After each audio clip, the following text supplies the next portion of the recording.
దేవుని వాక్యంలో నుండి ఎస్తేరు గ్రంథము 6వ అధ్యాయము 10వ వచనం చదువుకుందాం. అందుకు రాజు, నీవు చెప్పిన ప్రకారమే శీఘ్రముగా ఆ వస్త్రములను ఆ గుర్రమును తీసుకొని రాజు గుమ్మమునొద్ద కూర్చొని ఉన్న యూదుడైన మొర్దుకైకి అలాగుననే చేయుము. నీవు చెప్పిన దానిలో ఒకటియు విడువక అంతయు చేయుమని హామానునకు ఆజ్ఞ ఇచ్చెను. ప్రియులారా, ఇక్కడ చూసిన దేవుని వాక్యంలో మొర్దెకై అనేటువంటి ఒక పేరు వింటూ ఉన్నాం. మొర్దెకై అనగా వారియర్, యోధుడు. ఆ పదానికి అర్థం యోధుడు. దానికి మనం ముందు ఇంకొక బిరుదిద్దాం, ఆత్మీయ యోధుడు. ఆత్మీయ యోధుడు. ప్రియులారా, నిజంగా ఈ ఎస్తేరు గ్రంథంలో చాలా దీవెనకరమైనటువంటి మాటలు వ్రాయబడినాయి. ఎస్తేరు గ్రంథములో దేవుని పేరు కానీ, ధర్మశాస్త్రం గురించి కానీ, దేవునికి అర్పించే బలుల గురించి కానీ వ్రాయబడలేదు. కానీ ప్రతి వచనములో పరిశుద్ధాత్మ దేవుని యొక్క ముద్ర కలిగిన గ్రంథం ఎస్తేరు గ్రంథం. ప్రియులారా, దేవుని పేరు కనబడకపోయినప్పటికీ కూడా అదృశ్య దేవుడైన దేవుని యొక్క కరుణా హస్తం ఆ అధ్యాయంలో ఎంత సమీపంగా ఉండటం మనం చూడగలుగుతామో. ఇక్కడ యూదారాజైన యెకొన్యాను నెబుకద్నెజర్ రాజు పట్టుకొని యెరూషలేము నుండి చెరపట్టుకొని తీసుకొని వచ్చిన వారిలో మొర్దుకై ఒకడు అని మనకి చరిత్ర తెలియచేస్తుంది. ఈయన ఏ వంశానికి చెందినవాడో కూడా ఒక్కసారి గమనిద్దాం. ఎస్తేరు 2:5, షూషను కోటలో బెన్యామీనీయుడగు కీషునకు పుట్టిన షిమీ కుమారుడగు యాయీరు వంశస్థుడైన మొర్దుకై అను ఒక యూదుడుండెను. ప్రియులారా, ఈయన బెన్యామీను వంశానికి చెందినటువంటి వాడు. మనకి తెలుసు, యాకోబుకి రాహేలుకి పుట్టినటువంటి చివరి కుమారుడు బెన్యామీను. ఆ బెన్యామీను వంశంలో నుండి ఇశ్రాయేలీలకు మొదటి రాజైనటువంటి సౌలు ఆ వంశంలో నుంచి వచ్చాడు. అలానే కొత్త నిబంధనలో 14 పత్రికలు రాసినటువంటి పౌలు గారు అదే బెన్యామీను వంశంలో నుండి వచ్చాడు. ప్రియులారా, 3 గొప్ప వ్యక్తులలో సౌలు రాజు పాత నిబంధనలో, కొత్త నిబంధనలో అపొస్తలుడైన పౌలు, 3 మొర్దుకై బెన్యామీను గోత్రానికి చెందినటువంటి వాడు. నిజంగా ఈ బెన్యామీను గోత్రానికి చెందినటువంటి ఈ మొర్దుకైలో అసలు ఈ గొప్ప స్వభావాలు ఎలాగా వచ్చినాయి? అతనికి ఇప్పుడు మనం చదువుకున్నటువంటి వాక్య భాగంలో రాజు అంటూ ఉన్నటువంటి మాట, ఒక్కటి కూడా విడివకుండా ఆయనను ఆ విధంగా ఘనపరచాలి. ఏ విధంగా ఘనపరచాలి? రాజు ధరించే వస్త్రాలతో, రాజు ఎక్కే గుర్రముతో, రాజు తల మీద ఉంచుకొని రాజ కిరీటాన్ని ఒకడు తీసుకొని వస్తూ ఉండగా రాజు ఘనపరచ అపేక్షించేవానికి ఈ విధముగా ఘనత జరుగుతుంది అని చాటించుకుంటూ అతనికి ఈ ఘనమైన కార్యం జరగాలి అని రాజు ఆజ్ఞాపిస్తున్నాడు. మొర్దుకైలో రాజు మెచ్చుకొని ఆ గొప్ప అంశాలు ఏమిటి ప్రియులారా? మొదటి అంశం, ఎస్తేరు గ్రంథము 2వ అధ్యాయము 21-22 వచనములు. ఆ దినములలో మొర్దెకై రాజగుమ్మములో కూర్చొని ఉండగా రాజు యొక్క 2 షండులైన బిక్తాను తెరషు అను ద్వారపాలకులు కోపగ్రస్తులై రాజైన అహష్వేరోషును చంపుటకు ఆలోచించుకొని ఉండిరి. ఈ సంగతి మొర్దుకైకి తెలియబడినందున అతడు దానిని రాణి అయిన ఎస్తేరుతో చెప్పెను. ఎస్తేరు మొర్దుకై పేరట రాజునకు దాని తెలియచేసెను. ప్రియులారా, మొర్దుకైలో ఉన్నటువంటి మొదటి గుణం, అపకారానికి ఉపకారం చేసేవాడు, కీడుకి మేలు చేసేవాడు. తనను ఏ రాజైతే వారిని ప్రియులరా బానిసలుగా తీసుకొని వచ్చారో, తాము బానిసలుగా బ్రతకటానికి కారణమైన వంశము ఎవరో, రాజులు ఎవరో, ఆ దినములలో కూడా బానిసత్వంలో కొనసాగటానికి కారణమెవరో, ఆ రాజు ప్రాణానికి ముప్పు వాటిల్లినప్పుడు నిజానికి ఈయనలో కోపం ఉండాలి. ఆ చంపేవారితో సహజంగా చేయి కలిపి, అరే ఈ రాజు చనిపోతే ఈ బానిసత్వం నుండి మనం బయటికి వెళ్ళిపోవచ్చు అని అందులో ఏకీభవించేవాడుగా ఉండాలి. కానీ మొర్దుకై రాజు ప్రాణమును కాపాడటంలో ముందున్నటువంటి వాడు, అంటే తనకు నష్టము చేసిన వారికి కూడా మేలు చేసే స్వభావం కలిగిన వాడు, కీడుకి మేలు చేసేవాడు, అపకారమును మనస్సులో ఉంచుకోకుండా అపకారమునకు ఉపకారం చేసే ఉన్నత మంచి స్వభావం కలిగిన వాడు మొర్దుకై. ప్రియులారా, ఒక క్రైస్తవుడు కీడుకి ప్రతి కీడు చేసేవాడుగా ఉండకూడదు. నువ్వు నన్ను ఇలా అన్నావు కాబట్టి నేను కూడా నిన్ను ఇలా అంటాను, నేను నీ గురించి నలుగురు దగ్గర చెడుగా ప్రచారం చేస్తాను, నీకు నేను కీడు తలపెడతాను అనే స్వభావము క్రైస్తవుడిది కాదు, ఇశ్రాయేలీయుడిది కాదు, దేవుణ్ణి అడిగిన బిడ్డలది కాదు. దేవుడు యేసు ప్రభు మా దేవుడని పిలిపించుకునే జనాంగానికి ఇలాంటి స్వభావం ఉండకూడదు. నిజంగా మొర్దుకై స్వభావం రాజు ప్రాణమును కాపాడే స్వభావము. ప్రియులరా, నిజంగా క్రైస్తవుడి స్వభావం రాజుకి నష్టం కలగకుండా బ్రతకాలి. ప్రియులరా, బబులోను దేశంలో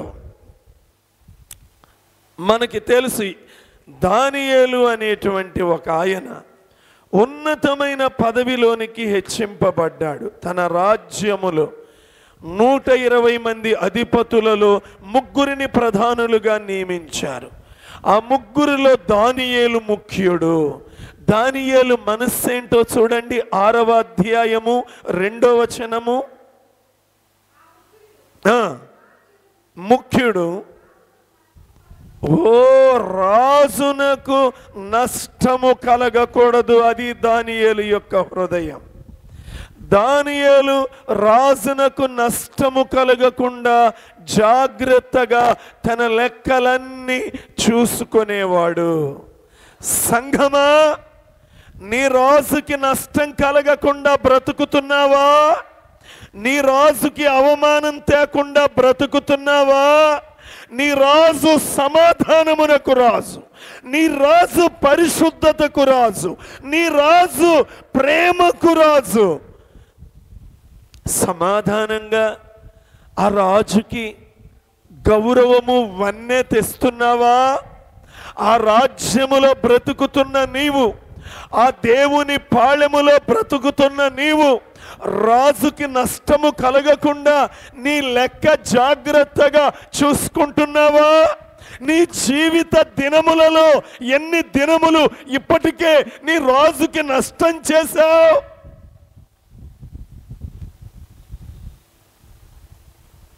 ప్రియులారా, మనం రాజుకి నష్టం చేయకూడదు. మన రాజుకి నమ్మకంగా బ్రతకాలి. దానియేలు కూడా తన రాజుకి నమ్మకముగా బ్రతుకుతున్నాడు. కొంతమంది రాజు ప్రాణం కోసం తమ ప్రాణాలు అడ్డు వేస్తారు. 2వ సమూయేలు 21వ అధ్యాయములో కూడా ఒకడు అంటున్నాడు, గొల్యాతు వంశానికి చెందినటువంటి వాడు, నేను రాజును చంపితేనే కాని, దావీదు రాజును చంపితేనే కాని, ప్రియులరా, మరి వాడు 21వ అధ్యాయములో 16వ వచనం చివరిలో, నేను దావీదును చంపెదనని అతడు చెప్పి ఉండెను. సెరూయా కుమారుడైన అబీషై ఏం చేశాడంట? రాజుని ఆదుకొని, నీ రాజుని ఆదుకుంటున్నావా? నీ రాజుకి ఎక్కడైతే నష్టం కలుగుతుందో ఆ బ్రద్దలైన సందులలోకి వెళ్ళి నువ్వు నిలబడుతున్నావా? నీ దేవుడి రాజ్యానికి ఎక్కడ డ్యామేజ్ అవుతుందో, యేసయ్యా నేను ఈ బ్రద్దలైన సందులో నేను నిలబడతాను ప్రభువా అని నిలబడుతున్నావా? రాజుని ఆదుకోవాలి. రాజుకి వ్యతిరేకముగా రాజుని చంపటానికి ఇష్బీబెనోబా అనేవాడు, వాడు చాలా ఎత్తరి, ప్రియులారా. వాడి ఈట 300 తులాల ఎత్తుగలిగినటువంటి ఇత్తడి ఈటె, చాలా బలమైన ఈటెతో వాడు రాజును చంపటానికి, శత్రువు బహు బలముగా వస్తూ ఉంటే, ఎంత బలమైన ఆయుధంతో శత్రువు వస్తున్నా కూడా నా రాజును నేను ఆదుకోవాలి అని అబీషై తన రాజుని ఆదుకొని, ప్రియ సంఘమా, నీవు నీ రాజుని ఆదుకునే వ్యక్తివిగా ఉండాలి. రాజుకి నష్టం తేకూడదు. ప్రియులరా, నేను ఆశ్చర్యపోయే విషయం ఏంటి అంటే, ఈయన బెన్యామీను వంశానికి చెందినటువంటి వాడు. ఎవరు? మొర్దుకై. అంతేకాదు ప్రియులారా, ఈయన చరిత్రను కొంచెం నేను లోతుల్లోనికి వెళ్ళినప్పుడు, ఈయన ఎక్కడి నుండి వచ్చాడు ప్రియులారా, ఇంకొకసారి మనం గమనిస్తే నిజంగా ఒక్క వచనం నేను మీకు చూపిస్తాను. 5వ వచనంలోనే ఇందాక చదువుకున్న ఎస్తేరు 2:5, బెన్యామీయుడగు కీషునకు పుట్టిన షిమి కుమారుడగు. షిమి, చాలండి. ఈ షిమి అనేవాడు ఎవరో తెలుసా ప్రియులారా? ఈ బెన్యామీయుడైనటువంటి షిమి రాజైన దావీదుని శపించుకుంటూ నరహంతకుడా, దుర్మార్గుడా అని రాజుని ఛేదరించుకున్నటువంటి వాడు. 2వ సమూయేలు 16వ అధ్యాయంలో 7వ వచనంలో 5వ వచనం చివరిలో వాడు దావీదును శపించుచు అని ఉంటది. 7వ వచనంలో ఈ షిమి రాజైన దావీదుని ఏమంటున్నాడో చూడండి. 2వ సమూయేలు 16:7, నరహంతకుడా, దుర్మార్గుడా, చీపో అంటే రాజుని నరహంతకుడా, దుర్మార్గుడా, రాజుని దూషిస్తూ ఉన్నటువంటి వాడు. ఓ ప్రియులరా, ఎంత భయంకరుడు ప్రియులరా! ఈ షిమి కూడా బెన్యామీను వంశానికి చెందినవాడు అని బైబిల్లో వ్రాయబడి ఉన్నది ప్రియులరా. ఎంత భయంకరం! అలాంటి వంశంలో పుట్టినటువంటి అనగా రాజుని దూషించే, శపించే, రాజుకి కీడు జరగాలి, చచ్చిపోవాలి రాజు అని కోరుకునే వంశములో నుండి వచ్చిన మొర్దుకై ప్రియులారా ఏం చేస్తున్నాడు? రాజు క్షేమాన్ని కోరుకుంటున్నాడు. అనగా తన జీవితంలో తన పూర్వీకులు నడిచిన వక్రమైన మార్గాలలో నడిచేవాడుగా కాదు, గుడ్డివాడుగా నడుచుకునేవాడుగా కాదు, ఆత్మ సంబంధమైన వెలుగును కోరుకునేవాడు. కొంతమంది మా పూర్వీకులు ఇదిగో దీనికి చెందిన వారికి మేము దానికే వెళతాం, వాళ్ళకి రక్షణ అనుభవం ఉండదు, మారు మనస్సు ఉండదు, లోతైన దిద్దుబాటు ఉండదు, ఏముండదు. అయినా సరే మా తాతల కాలం నుండి ఇదే కాబట్టి మేము ఇదే. ప్రియులరా, మొర్దుకై అలాంటి వాడు కాదు. మొర్దుకై ఆలోచన చేసేవాడు, రాజు కోసం బ్రతకాలనుకునేవాడు. ఇశ్రాయేలీలు కూడా, యోధా జనాంగం కూడా పిలాతు వచ్చి అంటున్నాడు, మీ రాజులో నాకు ఏ లోపము కనబడలేదయ్యా, మీ రాజు నేను విడిచిపెడతాను అంటే వాళ్ళు ఏమంటున్నారో తెలుసా? కైసరు తప్ప మాకు వేరొక రాజు లేడు, ఈయన మీరు సిలువేసేయండి, ఈ రాజుని సిలువ వేయమని కేకలు వేస్తున్నారు. ప్రియ సంఘమా, నీ రాజు కోసం నువ్వు వాడువా? నీ రాజుని నువ్వు సిలువకు అప్పగించే వ్యక్తివా? మన జీవితంలో నీ సుఖం కోసం, నీ సౌఖ్యం కోసం, నీ పాపం కప్పిపెట్టుకోవటం కోసం దేవుడికి వ్యతిరేకముగా కేకలు వేసే వ్యక్తిగా ఉన్నావా? దేవుడికి లోబడే వ్యక్తివిగా ఉన్నావా? అక్కడ యోధా జనాంగం యేసు ప్రభు వారి వేషధారణను ఎండకడుతున్నాడని, వేషధారులైన శాస్త్రులారా, పరిసయ్యులారా, మీరు సున్నము కొట్టిన సమాధుల్లాగా ఉన్నారు, మీరు మారండి అని వారిని దేవుని వాక్యంతో హెచ్చరిస్తూ ఉంటే తట్టుకోలేక ఈ రాజు మాకొద్దు, ఈ రాజును సిలువేయండి అంటున్నారు. ప్రియులరా, నువ్వు రాజుని కోరుకుంటున్నావా? నీ పాపాన్ని బయట పెడుతున్న రాజు నీకు అవసరం లేదనుకుంటున్నావా? నీ ఆత్మీయ జీవితాన్ని క్రమపరుస్తున్న పరిశుద్ధుడైన రాజుని నువ్వు ఇష్టపడుతున్నావా? నాకు ఈ రాజు వద్దంటున్నావా? చాలామంది చక్కని కథలు చెప్పే బోధంటే ఇష్టం. ఇక వీళ్ళు వచ్చిన దగ్గర నుండి పురుషులకేమో ఆ దైవజనుడు పురుషుల్ని దీవిస్తూ వాక్యం చెప్పాలి, స్త్రీలకేమో ఆ దైవజనుడు స్త్రీలను దీవిస్తూ వాక్యం చెప్పాలి. ఇది దురద చెవులు అంటారు వీటిని. వీటికి అలవాటయ్యి దేవుడికి దూరం అయిపోతున్నారు, రాజుకి దూరం అయిపోతున్నారు. రాజు వారి పట్ల ఏం కోరుకుంటున్నాడో ఆ ఉద్దేశం గ్రహించలేని వారైపోతున్నారు. ప్రియ సంగమా, మొర్దుకై అలాంటి వాడు కాదు. రాజు ప్రాణమును కాపాడటానికి నిర్ణయం తీసుకున్నాడు. మొర్దుకై దేవుణ్ణి నమ్మినవాడు, మొర్దుకై దేవుణ్ణి ఎరిగినవాడు, మొర్దుకై దేవునితో చక్కని సంబంధాన్ని కాపాడుకుంటున్నవాడు, దైవ స్వభావం కలిగినవాడు. ఓ దేవుని బిడ్డ, నీవు ఎల్లప్పుడూ ఇతరులకు మేలు చేసే వ్యక్తివిగా ఉండాలి. బైబిల్ ఏమంటుందో తెలుసా? 3వ యోహాను 11వ వచనంలో, అధ్యాయం చెప్పలేదని అడగబాకండి, కోపం వస్తుంది నాకు. 3వ యోహాను 11వ వచనం. ఎందుకు అధ్యాయం చెప్పాలా చెప్పండి? అందులో ఉండేది ఒకటే అధ్యాయం ప్రియులారా, అందుకని 11వ వచనం.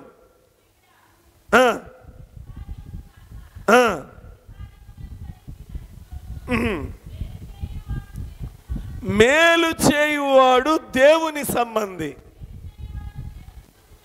చూడండి, కీడు చేయువాడు దేవుని చూచినవాడు కాదు, మేలు చేయువాడు దేవుని సంబంధి. ఇప్పుడు మొర్దుకై ఎవరి సంబంధి చెప్పండి మీ నోటితో? దేవుని సంబంధి. ఆయన మేలు చేసేవాడు. ఇతరులకు మేలు చేయాలనే మనస్సుంటే నిశ్చయముగా నువ్వు దేవుని సంబంధివి.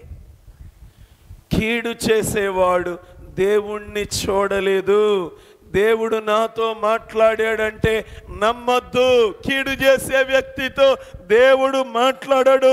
ఆ వ్యక్తి దేవుణ్ణి చూసిన వాడు కాదు. ఇతరులను ప్రేమించలేని వ్యక్తికి దేవుడు కనబడడు, దేవుడు మాట్లాడాడు. ఇతరులను ద్వేషించే వ్యక్తి దేవుణ్ణి చూడలేడు. ప్రేమించాలి, క్షమించాలి, మేలు చెయ్యాలి. ఇదే దేవునికి చెందిన వ్యక్తి యొక్క గుణలక్షణం.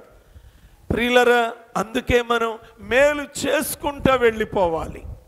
నీకు ప్రతిఫలం దొరికిందా లేదా లెక్క పెట్టబాకు. నువ్వు మేలు చేసుకుంటా వెళ్ళిపో. ఏం జరుగుద్దో తెలుసా? ఒకరోజు గలతీ 6:9 ఏం జరుగుద్దో అక్కడ వ్రాయబడి ఉంది. గలతీయులకు రాసిన పత్రిక 6వ అధ్యాయము 9వ వచనము. మనము మేలు చేయుట యందు విసుకక యుందుము. చూసారా, మనము అలయక మేలు చేసితమేని తగిన కాలమందు పంట కోతము. నువ్వు మేలు చేసుకుంటా వెళ్ళిపో. నువ్వు ప్రతిఫలం ఆశించబాకు. నువ్వు వెళ్ళిపోతా ఉండు. ప్రియులరా, తగిన కాలంలో నీకు దేవుడు 100 రెట్లు పంట నీ మీద కుమ్మరించబోతున్నాడు. మేలు చేసుకుంటా వెళ్ళిపో. ఇప్పుడు నేను ఈ మేలు చేశాను, నాకేమీ ప్రతిఫలం దొరకలేదు అని నువ్వు దానికోసం ఎదురు చూడబాకు. నువ్వు చేయాల్సినంత మేలు చేసుకుంటా వెళ్ళిపో. దేవుని ప్రజలు అందుకే సత్క్రియలు అనే ధనం ఎల్లప్పుడూ సంపాదించుకోవాలి. ప్రియులరా, మన జీవితంలో ప్రియులారా, మన భక్తి ద్వారా, మన విశ్వాసం ద్వారా, మన క్రియల ద్వారా ఈ సత్క్రియలు చేస్తూ అనేకులను సిలువ వైపు ఆకర్షించాలి. దేవుని సంబంధులుగా మారాలి.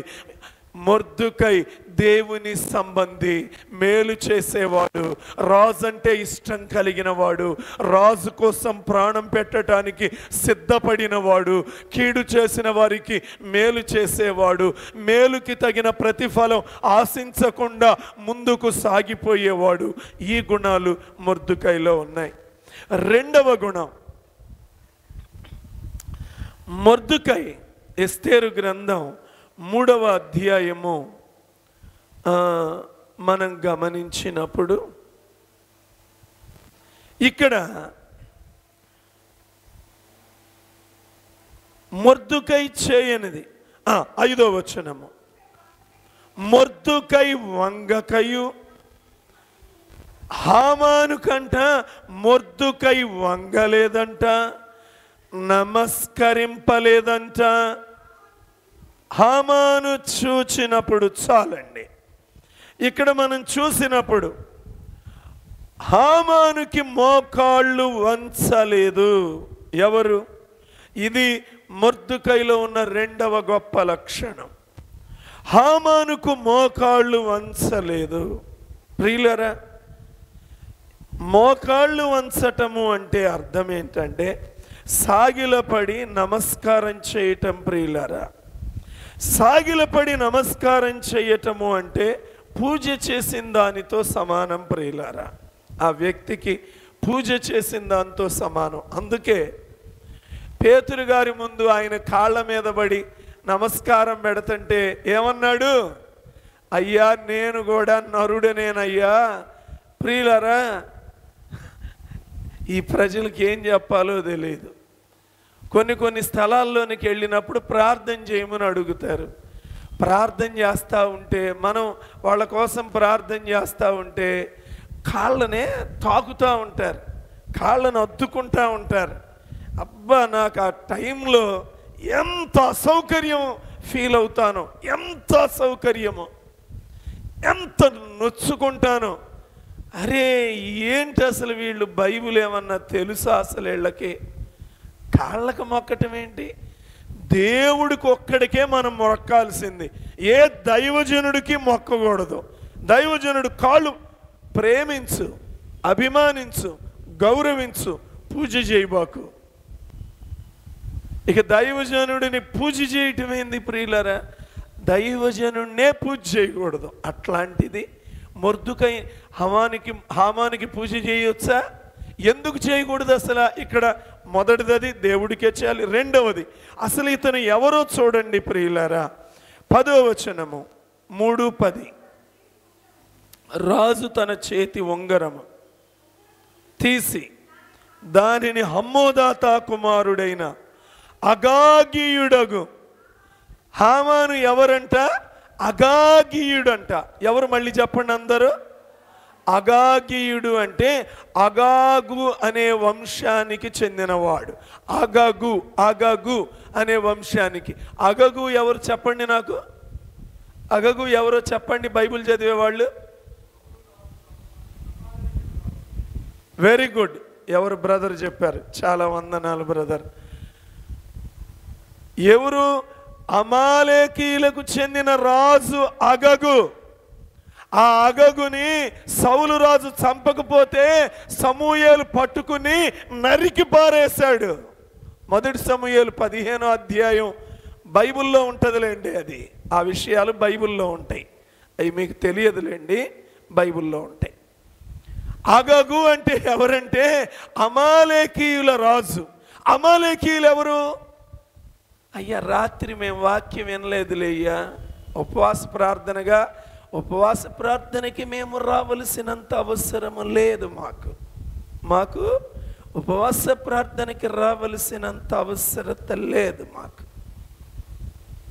ఎవరు అమాలేకీయులు? దేవునికి బహు అసహ్యమైన జనాంగం. దేవుడేమన్నాడు 17వ అధ్యాయం నిర్గమకాండంలో, అమాలేకీయుల పేరు భూమి మీద లేకుండా నేను తుడిచివేస్తా. వాళ్ళు అమాలేకీయులు. ఇశ్రాయేలీల మీద దొంగ దెబ్బతీసిన వాళ్ళు కానాను యాత్రలో వెళుతుంటే అమాయకులైన ఇశ్రాయేలీల మీద అన్యాయంగా దాడి చేసిన భయంకరులు అమాలేకీయులు. ప్రియులారా, ఈ అమాలేకీయుల పేరు దేవుడు భూమి మీదే ఉండకుండా తుడిచివేస్తానన్నాడు. అలాంటి అగగు వంశానికి చెందిన హామానుకి నమస్కారం చెయ్యటానికి మొర్దుకై అది ఎవరి ఆజ్ఞ? రాజు ఆజ్ఞ అంట. ఏంది? హామాను వస్తుంటే అందరూ అతనికి నమస్కారం చెయ్యాలి అనేది రాజు యొక్క ఆజ్ఞ అని 3వ అధ్యాయం 2వ వచనంలో ఉంది. రాజు యొక్క ఆజ్ఞానుసారముగా గుమ్మము దగ్గరనున్న రాజసేవకులందరూ రాజాజ్ఞానుసారముగా మోకాళ్ళుని హామానుకు నమస్కరిస్తున్నారు. కానీ అది రాజు ఆజ్ఞ అయినా సరే, అది భూలోకపు రాజు ఆజ్ఞ. కానీ పరలోకపు రాజు ఆజ్ఞ ఏంటి? నీ దేవుడైన యెహోవాకు మాత్రమే మొక్కాలి, ఆయన ఎదుట మాత్రమే సాగిలపడాలి. అందుకే ఈయన పోరాట యోధుడు. భూలోక రాజుకు వ్యతిరేకముగా పరలోక రాజు పక్షముగా నిలువబడి, నేను ఈ అగాగీయుడైన, ఈ అమాలేకీయుడైన, ఈ దేవుడి జనాంగానికి వ్యతిరేకి అయిన ఈ హామానుకి నేను లొంగేదే లేదు. రాజాజ్ఞ, నీ ప్రాణం పోతుంది. ఇవాళ పోతే రేపటికి 2, అంతే కదా. ఏమవుతుంది? అంతకంటే ఏం చేయగలంట ఈ హామాను? మా దేవుడు రక్షింప సమర్థుడు.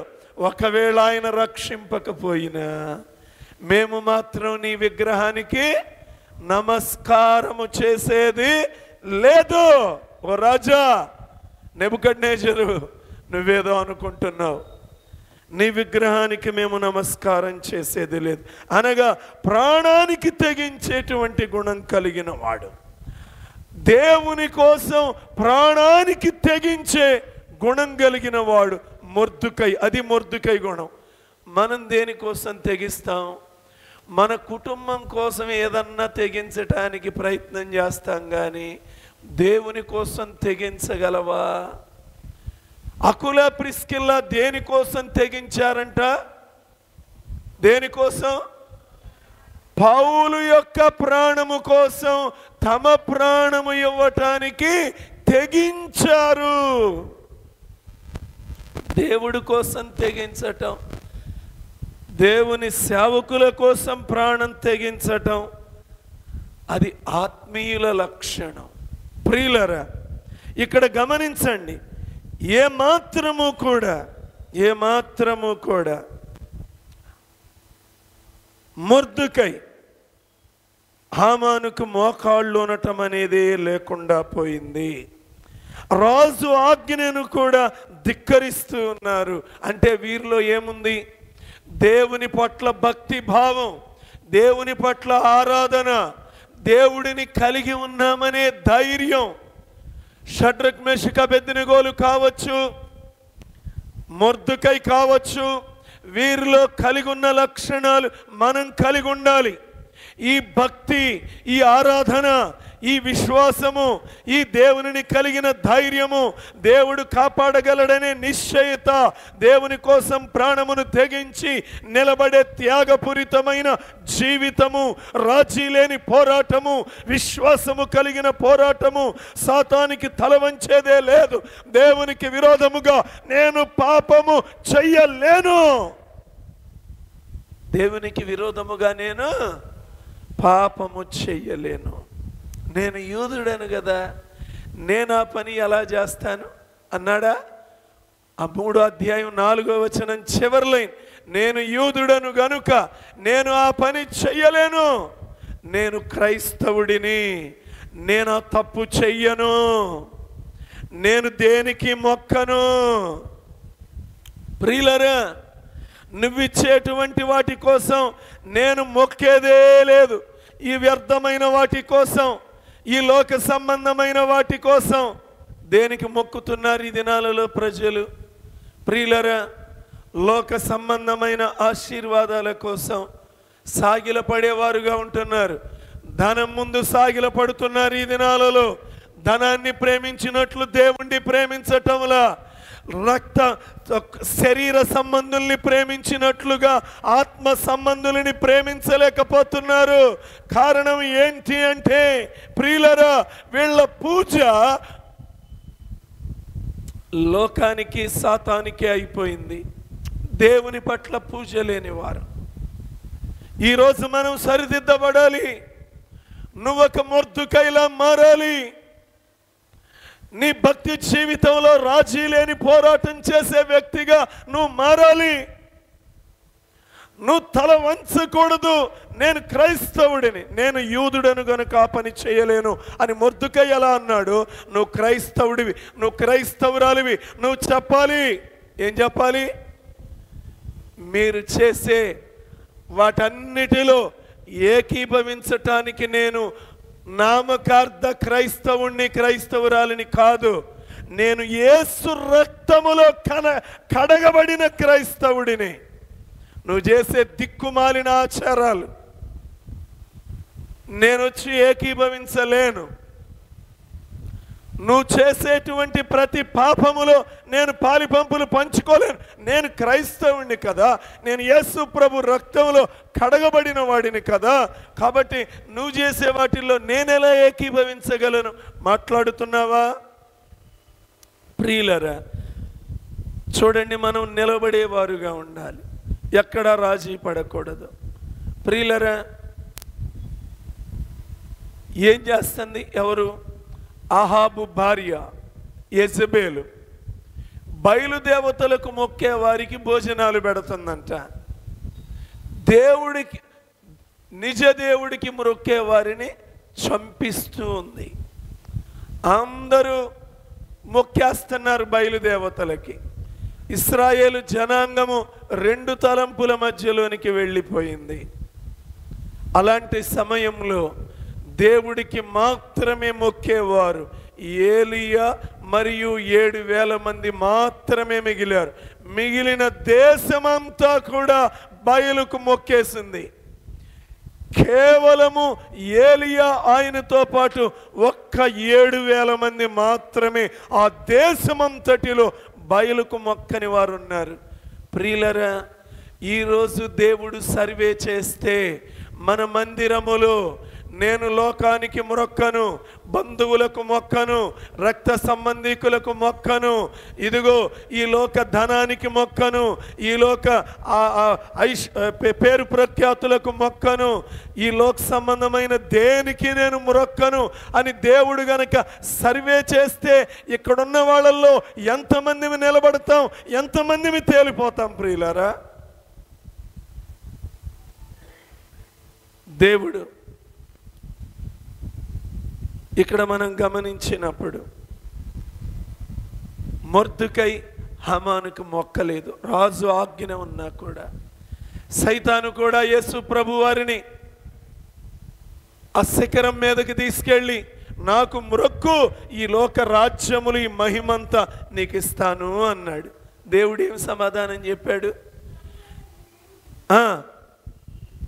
ప్రభు అయిన నీ దేవునికి మొక్కి ఆయనను మాత్రమే సేవించాలి అని వ్రాయబడి ఉన్నది అన్నాడు.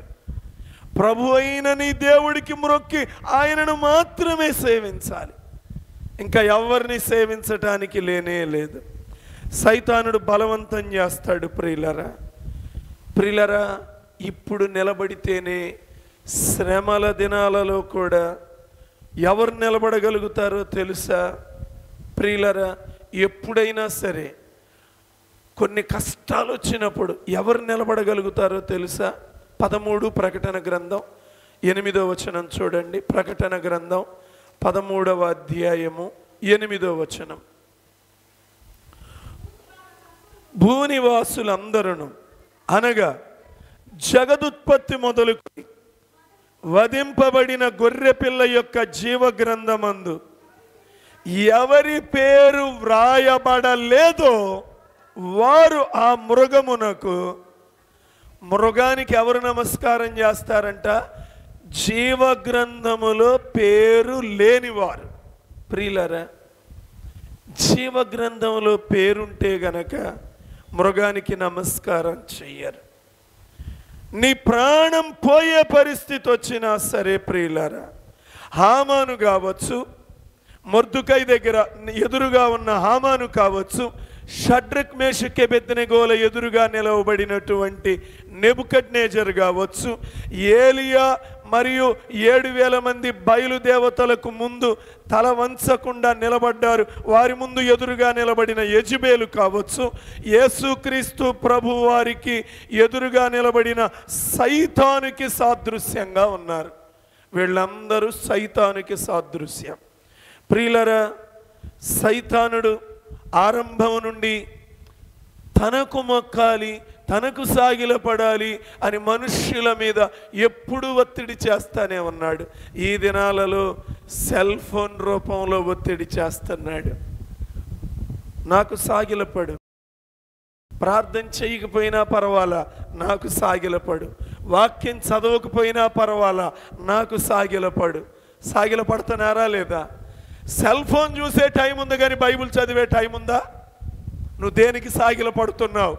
అందుకే నేను ఇందాక చెప్పా, మన సంఘములో దేవుడు లెక్క తీస్తే సైతానుకి మొక్కకుండా ఎంతమంది ఉన్నారు అనేది ఎంత నిలబడుతుందో. ప్రార్థన చేయకుండా సైతానుకు మొక్కేవాళ్ళు, సెల్ ఫోన్కి మొక్కేవాళ్ళు, నిద్రపోతూ కూడా సెల్ ఫోన్ చూసుకుంటానే నిద్రపోయేవాళ్ళు, ప్రార్థన లేకుండా. సరే, వాక్యం వింటా నిద్రపోవటము, దేవుడు పాటలు వింటా నిద్రపోవటము అది వేరే సంగతి, అది చేయొచ్చు. కానీ లోకంలో ఉన్న దృశ్యాలు మురికి చూసుకుంటా, అయ్యే చూసుకుంటా సైతానికి ఎంత బానిసలైపోయారు, మొక్కుతున్నారు. ఈరోజు నువ్వు దేవునికి మొక్కాలి. చూడండి, మొర్దుకై దేవునికి మాత్రమే మొక్కాడు. మొర్దుకైకి తల వంచలేదు, మోకాళ్ళు వంచలేదు. మూడవదిగా, మొర్దుకై ప్రత్యేకింపబడిన స్వభావం కలిగిన వాడు. ప్రియులరా, ఏమంటూ ఉన్నాడు అంటే, హామాను రాజుతో ఏం చెప్తున్నాడో చూడండి. ఎస్తేరు గ్రంథం 3వ అధ్యాయం 8వ వచనము.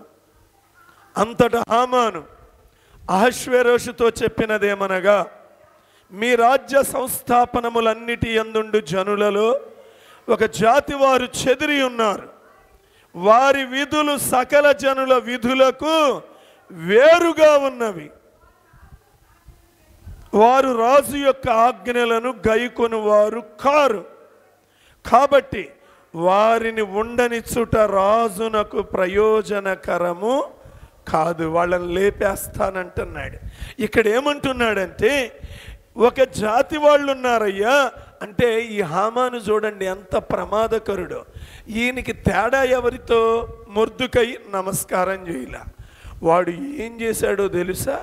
అసలు ఆ వంశాన్నే, ఈయన ఏ వంశానికి చెందినవాడు అనేది తీసి, ఈయన యోధా వంశానికి చెందినవాడు కాబట్టి అసలు ఆ వంశాన్నే తుడిచిపెట్టేయాలి. అమ్మో ఎంత దుర్మార్గుడో చూడండి ప్రియులారా. కొంతమంది పగ ఎట్లా ఉంటుందంటే, ఉదాహరణ, వాళ్ళ తండ్రితో తగాదా ఉందనుకో, బిడ్డలకి నష్టం చేయాలని చూస్తారు. వాళ్ళ మనవళ్ళకు కూడా, మనవళ్ళకి మనవరాళ్ళకు కూడా కీడు చేయాలని చూస్తారు. అరే నాకు తగాదా ఉంది వాళ్ళతో కదా, వాళ్ళ బిడ్డలకి నేను ఎందుకు కీడు చేయాలి, వాళ్ళ మనవడు మనవరాళ్ళకి నేను ఎందుకు కీడు చేయాలి? వీళ్ళెవరో తెలుసా? హామాను సంతతి, అమాలేకీయులు. గుర్తుపట్టండి మీ మధ్యలో ఇలాంటి వాళ్ళు ఎవరన్నా ఉంటే. ప్రియులరా, అమాలేకీయుడు మన మధ్యలో ఉండకూడదు ప్రియులరా. ఎవరితో అన్నా ఒకరితో మనకి సరిపడకపోతే వాళ్ళ కుటుంబాల్లో అందరినీ ద్వేషించటం ఎంత బుద్ధిహీనత ప్రియులరా. ఈ హామాను చూడండి, మొర్దుకై మోకాళ్ళు వంచలా. సరే ఏదన్నుంటే నువ్వు మొర్దుకైతో తేల్చుకో. మొర్దుకై ఏ వంశానికి చెందినవాడు? యోధా వంశానికి చెందినవాడు. అందుకని అయ్యా ఆ జనాంగం మొత్తం ప్రమాదం అయ్యా, వాళ్ళందరినీ లేపేస్తానయ్యా. ఎంత కఠినుడు ప్రియులరా. మనలో ఇలాంటి స్వభావం ఉంటే ప్రియులరా, దేవుడు నీ పేరు నీ వంశం తుడిచివేస్తాను అని వార్నింగ్ ఇవ్వకముందే పశ్చాత్తాపడు. కొంతమందిలో ఉంటాయి ప్రియులరా, కొంతమందిలో ఈ దుష్ట స్వభావం ఉంటుంది. ఎవరన్నా ఒకళ్ళు సరిపడకపోతే వాళ్ళకు చెందినాళ్ళు ఎవరు కనపడ్డా వాళ్ళంక కస్సుబుస్సు అంట చూస్తుంటారు. ఎవరిళ్ళు? అమాలేకీయులు, హామాను సంతతికి చెందిన వాళ్ళు, భయంకరులు. వాళ్ళని దేవుడేమన్నాడు? భూమి మీద ఆ వంశం పేరు లేకుండా తుడిచేస్తానన్నాడు. ఎంత కఠినమైన మాట చూడండి ప్రియులారా. అందుకే వద్దు ప్రియులారా. మనం నిజమే ఏమంటున్నాడు? వాళ్ళు ప్రత్యేకింపబడిన వాళ్ళ విధులు సకల జనుల విధులకు వేరుగా ఉన్నాయి. వారు ప్రత్యేకించబడిన వారు.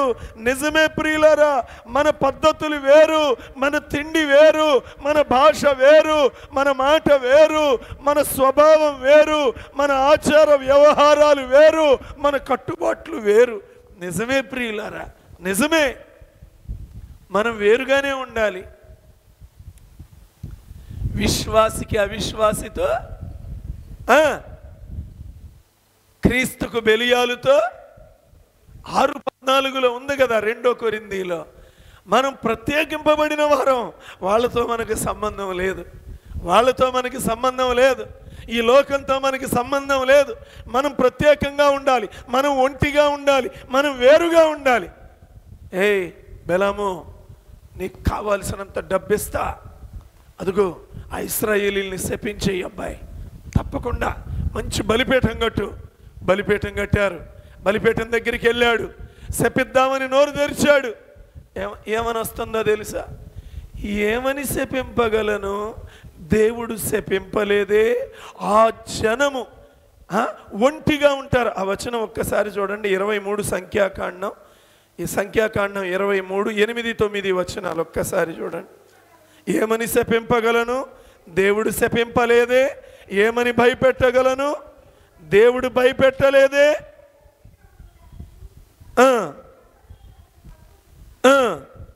ఇదిగో ఆ జనము ఒంటిగా నివసించిన. అది వాళ్ళు ప్రత్యేకంగా నివసిస్తారు. ఎవరితో పడితే వాళ్ళతో కలవరు. వాళ్ళు ఒంటిగా నివసిస్తారు, వాళ్ళ పద్ధతులు వేరు, వాళ్ళు పరిశుద్ధంగా బ్రతుకుతారు, అందరిలాగా బూతులు తిట్టుకోరు, అందరిలాగా ఏ చెడుగు పడితే గుళ్ళుకొచ్చి వాళ్ళ వైపు వీళ్ళ వైపు కామం నింపుకొని చూడరు. వాళ్ళు గుడికి వచ్చేది పాపం పోగొట్టుకోవటానికి, పాపం పోగేసుకోవటానికి కాదు. వాళ్ళు వచ్చేది ప్రేమించటానికి, వాళ్ళు వచ్చేది ఒక నిష్ట కలిగిన జీవితం జీవించటానికి, వారు వచ్చేది ఆ ప్రేమను పంచటానికి. వాళ్ళు ప్రేమను పంచే జనాంగం, వాళ్ళు క్షమించే జనాంగం, వాళ్ళు ప్రాణం పెట్టే జనాంగం. ప్రియులరా, మనం ప్రత్యేకించబడిన జనాంగంగా ఉండాలి. ఈ రోజుల్లో కూడా దుష్టుడు లేస్తూ ఉన్నాడు. తనకు మురక్కని వారిని చట్టాలు చేసుకుంటూ వెళ్తున్నారు. మొన్నే రాజస్థాన్లో ఒక చట్టం చేశారు. ఏంటో తెలుసా? నేను క్రైస్తవుడుగా మారుతున్నానని 2 నెలల ముందు కలెక్టర్కి అప్లికేషన్ పెట్టుకోవాలి. కలెక్టర్ ఎంక్వైరీ కమిటీ వేస్తాడు. నీకు ఏమన్నా ఇచ్చారా, నిన్నేమన్నా బలవంతం చేస్తున్నారా అని వాళ్ళు వచ్చి ఆయన్ని, నువ్వు గనక అందులో ఇక ఉంటాయి, ఆయన్ని బెదిరించాల్సినవి బెదిరిస్తారు. ప్రియులారా, నీకు ఆ పథకం కట్ అయ్యిద్ది, ఈ పథకం కట్ అయ్యిద్ది, ఇన్ని చేసి అన్నిటికీ నిలబడితే అప్పుడు క్రైస్తవ్యంలోనికి బాప్తిస్మం తీసుకోవచ్చంట. లేకపోతే ఇచ్చిన పాస్టర్ గారికి 5 సంవత్సరాలు సాంబారు భోజనం అంట. ప్రియులారా, ఎంత మంచి చట్టాలు చేస్తున్నారు ప్రియులారా. దేవుడి జనాంగాన్ని ఎంత వేధిస్తున్నారు ప్రియులారా. కోర్టులు లేకపోతే ఇప్పటికే ఉత్తరప్రదేశ్లో ఉన్న దేవుని సేవకులందరూ జైళ్లలో ఉండేవాళ్ళు. కోర్టులు ఉన్నాయి కాబట్టి, న్యాయం కాపాడబడుతుంది కాబట్టి, కలుషితమైన రాజకీయ నాయకుల యొక్క దుష్ట చట్టాల నుండి నాకు ప్రతిరోజు వస్తుంటాయి. ఈరోజు వీళ్ళ బెయిల్ పిటిషన్, ఈ సేవకుడి పేరుతో సహా ఈ సేవకుడి బెయిల్ పిటిషన్ ఉంది. ఈయన పోయిన సంవత్సరం ఆగస్టు నుంచి జైల్లో ఉన్నాడు, భార్య జైల్లో ఉంది, సంవత్సరం బిడ్డున్నారు వీళ్ళకి. ప్రియులరా, ఎంత బాధాకరమైన అంశాలు ఇవన్నీ. రోజు ప్రతిరోజు ఎంత భయంకరమో. కానీ దేవుని కోసం నిలబడుతున్నారు ప్రియులరా, నిలబడుతున్నారు. ఎంతమంది జైలు పాళ్ళు అయిపోతున్నారు. పాపం ఎవరో పిలుస్తారు, అయ్యా మా ఇంట్లో మా బిడ్డ పుట్టినరోజు అయ్యా, కొంచెం వచ్చి ప్రార్థన చెయ్యయ్యా, మా బిడ్డకి దీవెనయ్యా. ఆ దైవజనుడు వెళ్ళి ఆ ఇంటిలో ప్రార్థన చేస్తా ఉండగానే ఫోటో తీస్తున్నారు ఆ మత ఛాందసవాదులు. ప్రియులారా, ఇదిగో ఆ ఇంటి వాళ్ళని ప్రలోభ పెట్టి బాప్తిసం దేవుడి వైపు తిప్పుతున్నారంటున్నారు, జైల్లో పడేస్తున్నారు. గుట్టల గుట్టల కేసులు. ఆ న్యాయస్థానాలు కరుణించి పాపం కింద కోర్టులు, సెషన్ కోర్టులు, జిల్లా కోర్టులు, హైకోర్టులు దాటి సుప్రీం కోర్టుల దాకా వెళ్ళి ఒక్కొక్క దశలో వాళ్ళకి బెయిల్స్ వస్తున్నాయి ప్రియులారా. కానీ ప్రభు కోసం ప్రత్యేకించబడి జీవిస్తున్నారు. ఇంత సుఖంగా నీకు దేవుని కోసం స్వేచ్ఛనిచ్చి దేవుడు, ఆరాధన చేయండి, ప్రత్యేకంగా బ్రతకండి, నిన్ను ఇబ్బంది పెట్టేవాళ్ళు లేరు, నిన్ను బాధ పెట్టేవాళ్ళు లేరు, దేవుని కోసం ప్రత్యేకంగా బ్రతకండి అని మనకింత అనుకూలమైన చట్టాలుంటే మనమేమో ప్రియులరా దేవుని మందిరానికి వస్తూ ఉంటారు. ఇంకా ప్రియులరా, నాకు కొన్ని ఎంతమంది త్యాగాలు చేసిన తల్లులు ఉన్నారు ప్రియులరా. ఏమండి, మందిరానికి వస్తూ ఉంటే బొట్టు తీసేశారని తలలు పగలగొట్టి రక్తం కారుతూ దేవుని మందిరాలకు వచ్చిన తల్లులు, మహాతల్లులు ఎంతమంది ఉన్నారు ప్రియులరా. ఈ దినాల్లో చిన్న చిన్న ఆచారాలు వదలలేక, చిన్న ఇలాంటి లోక సంబంధమైన వదలలేక ప్రార్థన మానేస్తున్నారు, కానీ దేవుణ్ణి వెంబడించలేకపోతున్నారు ప్రియులరా. ప్రత్యేకత ఉండటం వల్ల. అందుకని కొంతమంది దైవజనులు కూడా ఏం చెబుతున్నారో తెలుసా? మీరు ఎట్టుండా పర్వాలా, మందిరానికి వస్తే చాలు. అందుకే వాళ్ళ సంఘాలు గుట్టలు అయిపోతున్నాయి. మా దైవజనుడు నేర్పిన బాటలోనే నేను వెళ్ళాలనుకుంటున్నా. తళుకు బెళుకు రాళ్ళు తట్టెడైన ఎల నిక్కమైన రాళ్ళు చాలు. ప్రియులారా, ఖచ్చితంగా మనం ప్రత్యేకింపబడిన జనాంగం ఉంటేనే అక్కడ ఉంటాం. అన్నిటిల్లో భజన చేస్తా అన్నిటికీ మనం చేయి కొడుతుంటే అక్కడ ఉండం ప్రియులారా. పరలోకంలో ఉండరు వీళ్ళను మభ్య పెడుతున్నారు కొంతమంది. ప్రియులారా, ఉండనే ఉండరు. మనం ఎందుకని వీళ్ళు అగ్నిగుండాలకి ఎందుకు వెళ్ళాలి, రాజాజ్ఞలకు ఎందుకు వ్యతిరేకంగా నిలబడాలి, రాజాజ్ఞ అట్లుంది కదా అని వాళ్ళు ఏమన్నా రాజీ పడ్డారా? ప్రత్యేకింపబడి ఉండాలి. మొర్దుకై ప్రత్యేకత కలిగిన వాడు, ప్రభు కోసం దేవుని కోసం సాక్షిగా ఉన్నవాడు, దుర్బోధకు దూరంగా ఉన్నాడు.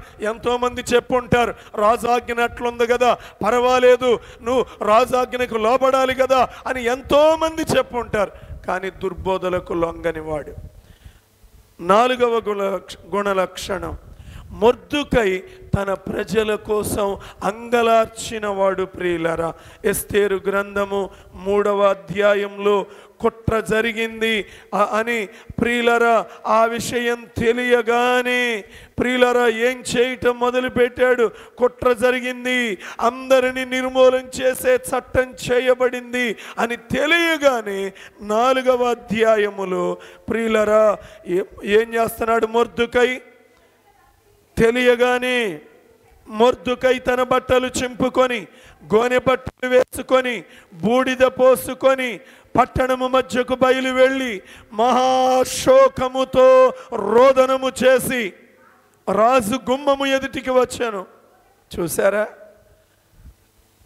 బట్టలు చింపుకున్నాడు, గోనె బట్టలు కట్టుకున్నాడు, విరిగి నలిగిన హృదయంతో, పశ్చాత్తాపపు హృదయంతో దేవుని సన్నిధిలో బూడిద పూసుకొని ప్రియులరా ఉపవాసముండి కన్నీరు కార్చి రోదిస్తూ ఏడుపు. ప్రియులరా, యూదులందరూ కూడా ఉపవాసముండి 3వ వచనములో మహాదుఃఖముతో ఏడుపుతో రోదనతో మునిగిన వారైరి. ప్రియులరా, మొర్దుకై జీవితంలో తన జనాంగం కోసం బహుగా కన్నీరు కార్చేవాడు, ఉపవాసం ఉన్నవాడు, రోదించినవాడు, కన్నీరు కార్చినవాడు, మహారోదన చేసినవాడు, మహాదుఃఖము సలిపినవాడు. ప్రియులరా, అంతేకాదు ఎస్తేరును కూడా హెచ్చరించినవాడు. ఈ సమయములో నువ్వు మౌనంగా ఉంటే యూదులకు సహాయము విడుదల ఇంకో దిక్కు నుండి వస్తుంది, నువ్వు నీ తండ్రి ఇంటి వారు నశించిపోతారు, జాగ్రత్త అని హెచ్చరిక చేసినవాడు. అధికారం కోసం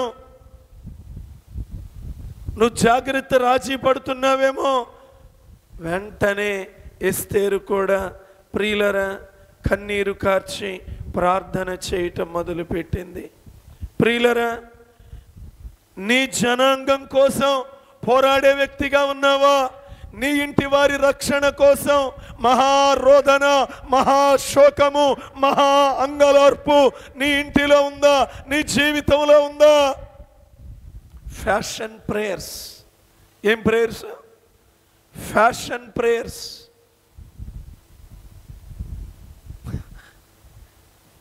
ప్రియులరా, కన్నీరు ఉండదు, పశ్చాత్తాపం ఉండదు, ఒప్పుకోలు ఉండదు, దిద్దుబాటు ఉండదు. ఏం ప్రేయర్ అనాలి దాన్ని? Fashion prayer. ప్రియులరా, ఎంత బాధాకరం ప్రియులరా. రోదన ఉండటం లేదు ప్రియులరా, ఆ మహాదుఃఖం ఉండటం లేదు ప్రియులరా. అయ్యో నా జనాంగం నశించిపోతున్నారే, ఆ భారం, అయ్యో సైతానుడు చెలరేగిపోతున్నాడే, నేను నా ప్రజలను రక్షించుకోవాలి. మోషే ఏం ప్రార్థన చేశాడు చెప్పండి? దేవా, నువ్వు ఇశ్రాయేలీల పాపాన్ని పరిహరించావా సరే, లేకపోతే నీ జీవ గ్రంథంలో నుండి నా పేరు ఉందా? అలాంటి రోదన ఉందా? అయ్యా, నా ఇంటిలో ఎవరి పేరన్నా లేకపోవటం కంటే నేను పరలోకానికి రాలేను ప్రభువా. వారి పేరు వ్రాయబడితే తప్ప, వారి పాపమును క్షమిస్తే తప్ప, వారి బ్రతుకు మారితే తప్ప నేను పరలోకంలో ఉండాలని నేను కోరుకోవటం లేదు నాయనా. అని వారి కోసం అంగలార్చే బిడ్డవుగా ఉండగలుగుతున్నావా? అలసిపోతున్నానండి. ఏం పోతున్నారంట? అలసిపోతున్నా. ప్రార్థన చేయటానికి అలసిపోతావు, 10 గంటలు పని చేస్తావు, ప్రార్థన చేయటానికి అలసిపోతావు. ఆ బలం తీసేస్తే ఏమవుతావు? ఆ 10 గంటలు ప్రార్థన చేసే బలం, పనిచేసే బలం ఎవరిస్తున్నారు నీకు? టైం ఉండదా? ప్రార్థన చేయటానికి టైం లేదు. నీ డ్యూటీలో, నీ పనిలో ఉన్నప్పుడే కన్నీరు గార్చు, జ్ఞాపకం చేసుకో. ఆ సమయంలోనే రోధించటం మొదలుపెట్టు. నీకు భారం ఉంటే ఎక్కడున్నా కన్నీరు వస్తుంది. ప్రియులరా, కొన్నిసార్లు చూడండి, నిజంగా మన హృదయంలో కొన్ని సమస్యలు ఉంటే ఎక్కడికి వెళ్ళినా, ఎవరి దగ్గర కూర్చున్నా అదే ఆలోచనలో ఉంటుందా ఉండదా? అప్పుడు వాళ్ళు ఏమంటారు? ఏంది, ఏందో నువ్వేదో మోభావంగా ఉన్నావు, ఏదో ఆలోచన చేస్తున్నావు, ఏదో దిగులుగా ఉన్నావు అని మనందరినీ కొన్ని సందర్భాల్లో అడగలేదా? అంటే ఆ అంశం మీద మనకి భారం ఉంది. అదేది? అది శరీరానుసారమైంది కాబట్టి మనకి ఎక్కువ భారం ఉంటుంది. అరే, యుగ యుగాలు అగ్నిగుండంలో నా బిడ్డలు కాలిపోతారే, నా కుటుంబం కాలిపోతుంది, ఆ భారం, ఆ వేదన. అరే, నన్ను కన్న నా తల్లి, నన్ను కన్న నా తండ్రి, నా గర్భంలో నుండి పుట్టిన నా బిడ్డలు రేపు పురుగులతో అగ్నిగుండంలో అగ్నిగంధకాలు పోయబడుతుంటాయే. వాళ్ళ తల మీద నుండి అరికాలి దాకా మాంసం ముద్దలు ముద్దలుగా విడిపోతూ ఉంటుంది, తిరిగి కలుస్తూ ఉంటుంది. ఆ వేదన తట్టుకోలేక వారు కేకలేస్తుంటారే. వాళ్ళు భయంకరమే. దానికి తోడు జ్ఞాపక శక్తి వాళ్ళని పిండుతూ ఉంటుంది. అనేక సార్లు వాక్యం వినబడింది, దైవజనుడు గద్దించింది, దిద్దింది. ప్రియులరా, వాళ్ళు ఎంత బాధ నరకంలో పడబోతున్నారో నీకు తెలుసా? నువ్వు మారు మనసు పొందానని చెబుతావు, కానీ 4 రోజులు ఎప్పుడన్నా నీ కుటుంబం కోసం ప్రార్థన చేసిన అలవాటు ఉంది నీకు? ఖాళీ దొరికితే టైం ఎట్లా వేస్ట్ చేద్దామా, ఎట్లాగా నీ లోక సుఖం, సంతోషం, మనుషులు పొగడ్తలు, పేర్లు, వీటి కోసం బతుకుదామా? ఇదే తప్ప మందిరంలోకి వచ్చి సాగిల పడదామే, 4 రోజులు నేను ఉపవాసం ఉందామే, దేవుడు నాకు టైం ఇచ్చాడే, నాకు సెలవు ఇచ్చాడే, నాకు అవకాశం ఇచ్చాడే అనే భారం, వేదన లేదు. ప్రియులారా, లేరు. అసలు మొర్దుకై లాంటి వాళ్ళు లేరు, మోషే లాంటి వాళ్ళు లేరు, ఇర్మియా లాంటి వాళ్ళు లేరు. నా జనులను నశించిపోతున్న ప్రజలను గూర్చి నా తల జలమయముగా, నా కన్నులు కన్నీళ్ళ ఓటగా మారాలి. ఉన్నారా ఇలాంటి వాళ్ళు? నీ బిడ్డలు మారు మనసు పొందే వరకు రోజు నేను నీ మందిరాన్ని వదిలిపెట్టాను ప్రభువా అని వచ్చి మందిరంలో సాగిలపడే తల్లులు, తండ్రులు ఇక్కడ ఎంతమంది ఉన్నారో చెయ్యొత్తండి, మీ ఇంట్లో అందరూ అని నేను అడిగితే ఎంతమంది చెయ్యెత్తగలరు? నామకార్థ భక్తి అలవాటు చేసుకుంటున్నారు. ఊరికే ఏదో 2 పాటలు పాడి, 2 వాక్యాలు విని, 1 గంట 2 గంటల మందిరంలో కలిపి వెళ్ళిపోతే నువ్వు నీ కుటుంబం పరలోకానికి వెళ్తుంది అనుకుంటున్నారా? ప్రియులారా, భారం ఉండాలి. ప్రియులారా, మొర్దుకై భారం కలిగిన వాడు, ప్రియులారా రోధించే గుణం కలిగిన వాడు, మోషే జీవగ్రంథంలో తన పేరు తుడిచేయమని అడిగిన వాడు. ఏమండి, ఇర్మియా తన తల జలమయముగా, కన్నులు కన్నీళ్ళ ఓటగా యూదుల రక్షణ కోసం కన్నీరు కార్చి విలపించిన వాడు. పౌలైతే ఇశ్రాయేలీయుల రక్షణ కోసం ఏమంటున్నాడు? నేను క్రీస్తులో నుండి వేరై శాపగ్రస్తుడుగా ఉండగోరుతున్నానన్నాడు. నా ప్రజలు రక్షణ పొందితే చాలు, నేను శాపగ్రస్తుడైనా పర్వాలా. బా, ఏమి ప్రేమ, ఏమి భారము, ఎంత త్యాగం! ప్రియులారా, ఏమన్నా అర్థమవుతుందా వాక్యం? అసలు దైవజనుడు వేదన నీకేమైనా పడుతుందా? ఎవరి కోసం దేవుని వాక్యం దైవజనుడు ఇంత భారంగా చెబుతున్నాడు? నీకేమన్నా ఎక్కుతుందా అసలు? నేను అడుగుతా, ఎవరన్నా యవనస్తులు వచ్చి 2 రోజులు కన్నీరు గారుస్తారేమో. అబ్బే, ఇళ్ళు ఫ్యాషన్ ఎక్కువైపోయింది, ప్రార్థన లేదు, పై భక్తి అంతా. తల్లులు తండ్రులు ఈ భక్తి ఏమన్నా కనపడుతుందా? వాళ్ళకి లేదు. అయ్యా, మా ఇంట్లో సమస్యలయ్యా, రక్షణ లేదయ్యా, మారు మనసు లేదయ్యా. దైవజనుడు చెప్పు ఉపయోగం ఏంది? కంద నువ్వుగా, నీ భారం ఏది? నీ వేదన ఏది? వాళ్ళ కోసం నీ ప్రేమ ఏది? నీ గుండెలో మూలుగులు ఏవి?